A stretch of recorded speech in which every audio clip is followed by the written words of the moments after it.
I'm gonna start with something kind of fun. All right. When I was in college, I was actually involved in a little bit of a love triangle. Okay, I know. I'll explain it. So, basically, I was in love with my friend Steve, okay? And Steve was in love with Amanda. And Amanda, actually, was in love with Steve, so. Yeah. I actually very recently got broken up with, which is why I have bangs. You know, the thing they don't tell you about bangs is it really does just feel like you have hair in your face all the time.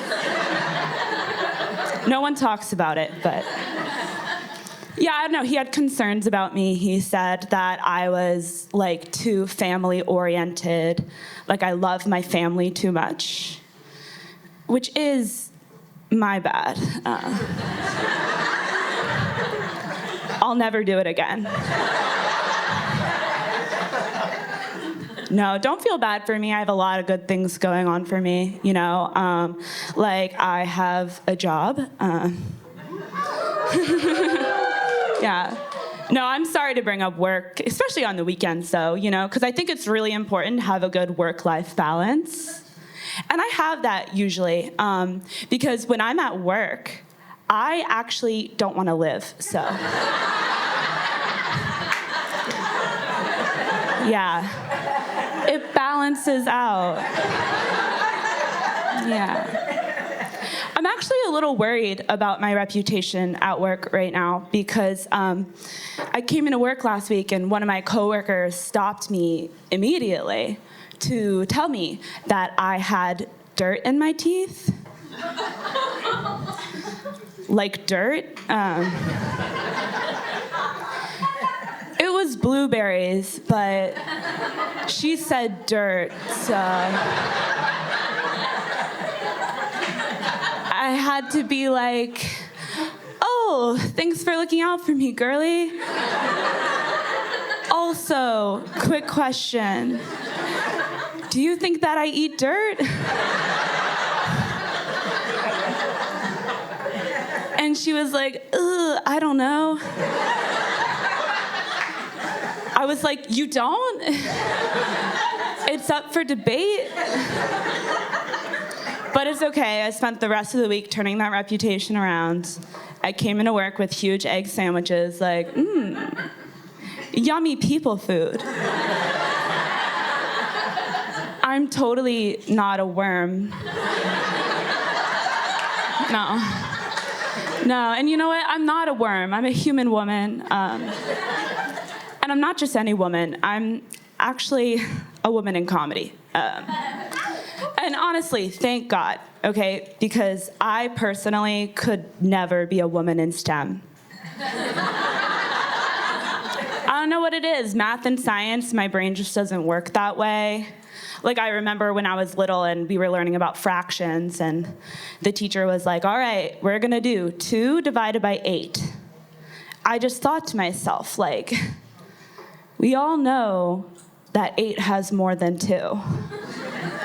So it kind of just feels like we're starting drama. You know? So yeah, I'm not a woman in STEM, but that's fine. Because I actually hate when people give themselves annoying labels anyways, you know, like when people say they're an empath or a perfectionist. Or the most annoying to me is when someone's like, oh my God, it's so bad, I'm just such a people pleaser. It's like, oh, well, if it makes you feel any better, you're actually not pleasing me at all. So. I hate you, actually. Yeah. I had a friend tell me recently that she doesn't like receiving compliments. And I thought to myself, oh my God, if you don't like compliments, you're gonna hate insults.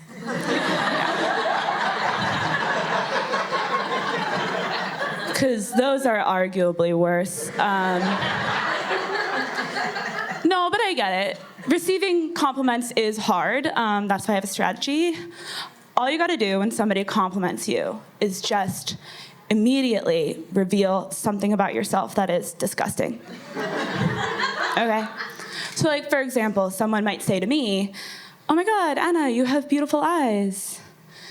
To which I would respond, "Oh my God, it's so funny you say that because I actually have an anxiety disorder where I pick out my eyebrow hairs." Threat neutralized. You know. Nobody's getting complimented on my watch, okay?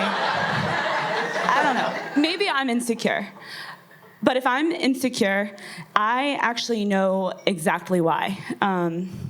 It's because I have always been very unathletic. Still am. And for some reason, when you're younger in school, how good you are at sports, how fast you run, has like almost a direct correlation to how much people like you, right? And like I remember being in 3rd grade going into gym class just knowing I was about to blow all my social capital. I would strike out in kickball and be like, nobody remembers that fart joke I made earlier? Or like if we were at recess and we were playing a game of tag and I got tagged to be it, like, that was it. You know? It ceased to be a game, and it started to be Anna Gallagher going on a sad, socially isolated jog. You know? An involuntary marathon, if you will. No, but I'm plucky. I stuck with it. I did sports in high school. I did kind of a weird sport. I was on the crew team. Yeah, okay, boats fans in here.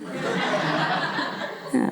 Like, I rowed boats, you know, and I noticed that the cool girls on the team were the girls that were really good at rowing boats.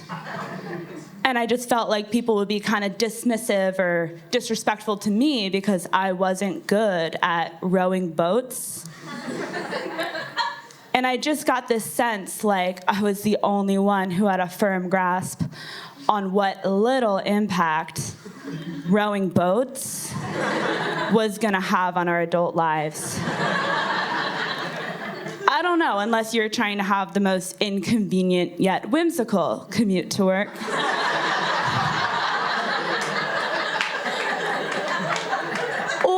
Or unless you make rowing boats your job, in which case, congratulations, you're a Viking? I don't know.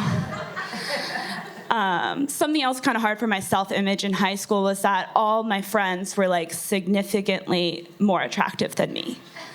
Okay, and that's tough because then when we went out to parties and stuff, you know, that made me the approachable one.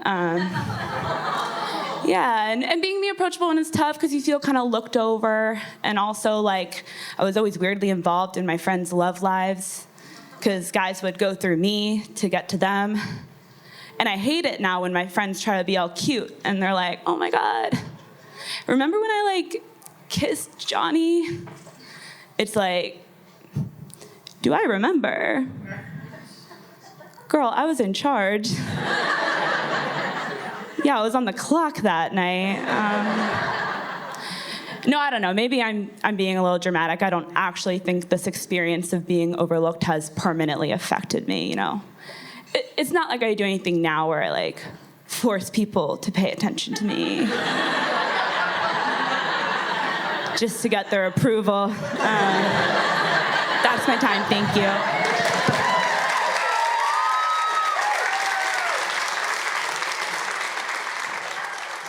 Randy Feldface here. Thank you so much for watching Helium Comedy Studios. Don't forget to like and subscribe. Oh.